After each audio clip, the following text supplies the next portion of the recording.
उत्तर प्रदेश सरकार कानून व्यवस्था की बेहतरी के लिए अपराधियों पर डंडा तोड़ अभियान चलाए हुए है, लेकिन जहां सेटिंग, मैनेजमेंट और जुगाड़ काम करता है, वहां सरकार का यह अभियान घुटनों के बल रेंगता दिखाई देता है।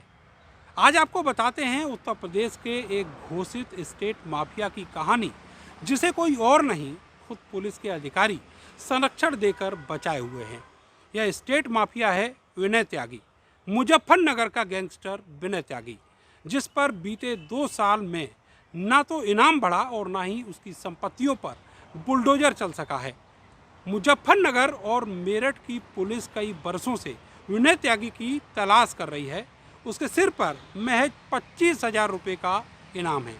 और सोचिए, जब लखटकियों को जिले की पुलिस धड़ाम से गिरा देती हो, ऐसे में 25,000 के इनाम के लिए आखिर क्यों कोई इतनी मशक्कत करेगा। सवाल यह भी है कि यह इनाम 2 साल से 25,000 पर ही आखिर क्यों अटका पड़ा है। विनय त्यागी ने 8 साल पहले अपने ही 2 साथियों का कत्ल कर दिया। यह कत्ल बड़े बेरहमी से किए गए। इनके नाम थे राजीव टुर्री और प्रवीण शर्मा। पुलिस के रिकॉर्ड बताते हैं कि एक विवादित प्रॉपर्टी के लेन देन के डिस्प्यूट में इन दोनों की हत्या की गई और इनकी लाशों को काटकर बोरे में बंद करके मेरठ की ही एक नदी में बहा दिया गया। राजीव और प्रवीण के परिवार विनय त्यागी के खिलाफ पूरे प्रदेश की हर चौखट पर गुहार करते रहे, फरियाद करते रहे, लेकिन पुलिस ने इस गैंगस्टर माफिया के खिलाफ मुकदमा तक दर्ज नहीं किया।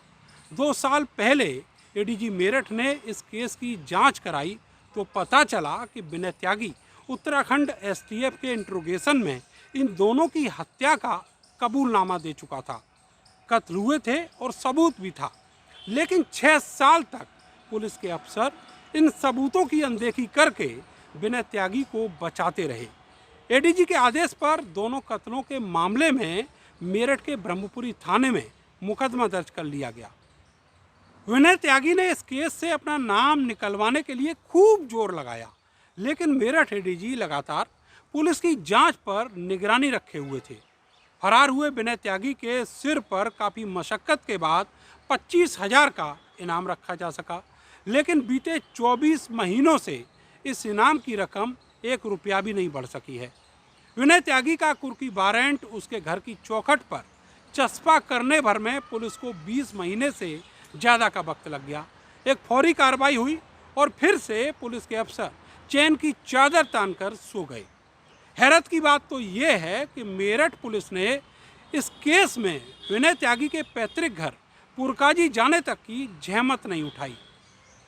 विनय त्यागी और उसकी बीवी मुजफ्फरनगर के पुरकाजी से ब्लॉक प्रमुख रहे हैं। विनय त्यागी के खिलाफ 50 से ज़्यादा हत्या, लूट, डकैती, रंगदारी जैसे संगीन मामले दर्ज हैं। वह एक खतरनाक गैंगस्टर है और जब उसे मौका मिला तो वह सियासत के मैदान में कूदकर सफ़ेद पोश भी बन गया। वह विधायक और सांसद भी बनता, लेकिन मेरठ एडीजी के आदेश पर जो केस दर्ज हुआ उससे उसका सियासी कैरियर थम गया। वह फरार हो गया। पूर्वांचल से लेकर वेस्ट यूपी तक बड़े बड़े माफियाओं पर चलने वाला बुलडोजर विनय त्यागी के नाम के आगे स्टैचू बन जाता है।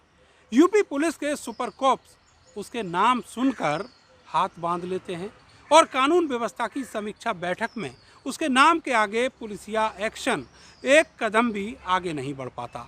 ऐसा क्या है विनय त्यागी में जिसके सामने 2 जिलों के पुलिस कप्तान, डीआईजी, एडीजी और यूपी के डीजीपी कार्रवाई आगे बढ़ाने की हिम्मत नहीं कर पा रहे हैं। सोचिए, अगर ऐसा ही चलता रहा तो उन परिवारों को इंसाफ कैसे मिल पाएगा, कैसे उन्हें न्याय मिलेगा जिनके घर के चिराग इस गैंगस्टर ने बुझा डाले।